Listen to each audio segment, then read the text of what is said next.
Here on HISD Now, we have been talking a lot about changes coming to HISD transportation. I am joined by our Chief of Organizational Effectiveness, Kari Feinberg. And before we get into those changes for next year that families need to know about, can you talk about a little bit about the eligibility requirements for bus riders? Sure. So at HISD, students qualify for bus transportation if they attend their zoned school and they live further than 2 miles away from that school. Students who are on a magnet transfer, maybe they don't attend their zone school, they could attend any school across of HISD due to that magnet transfer, they also qualify for transportation. That makes HISD a little bit different. We're one of the only school systems in the state of Texas, and certainly the biggest system in the state of Texas, that provides transportation to our magnet students. And that really increases opportunities for students across the district to attend schools that are other than their zone school. There are some other ways that students can qualify for transportation outside of what I just named, and those include students who have a hazardous route walking to school. They can be provided for transportation, as well as our McKinney-Vento students. Okay, now talk about some of those changes that are coming. Yeah, so we've been working really hard over the course of this year to get ready for next year. And one of the commitments that we really want to make to our families for the 25-26 school year is reducing ride times. So we've set the goal that any student who is transported on a bus to their zoned or neighborhood school will not have a ride time of longer than 50 minutes.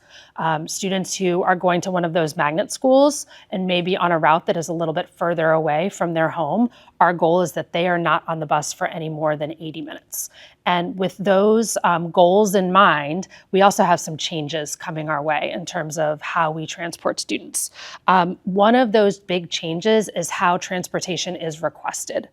Currently, the way that transportation is requested is a family would go to the campus, would make that request at the campus level, and then the campus would communicate that to the transportation department. For 25-26, we're really excited to launch parent-driven transportation requests. And what that means is that parents are going to be able to communicate directly to the transportation department, making that transportation request for the student. And we think that this is really going to streamline the process of putting routes and putting students on buses.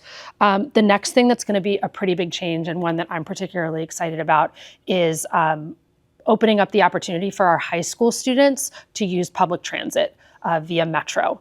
And so what this means is any high school student who qualifies for transportation, so you have to be transportation eligible, will have the choice between either a Metro pass that will allow them to go to and from school using Metro, or an HISD routed bus, the way that they're usually used to going to school. We know that we already have a lot of students in HISD who are opting out of HISD transportation and are using Metro instead.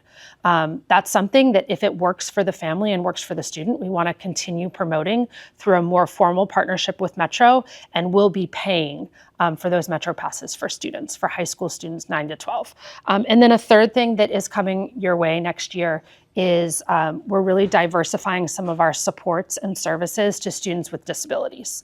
So if you have a student who has a disability and has transportation as a related service as a part of their IEP, there are going to be some different supports and options for you that you'll hear more about later this spring. All right, that's a lot of information. Yeah. So when can families find out more? Great question. So we'll really start some more specific communication to families in the next few weeks.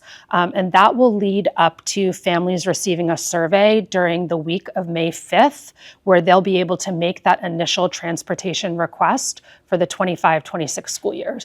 So families should look out for some more detailed information coming directly from the district between now and the week of May 5th. And then you should look for a specific email in your inbox that will take you to a survey where you can request transportation for next year. All right, heads up, families. Thank you so much. Thank you.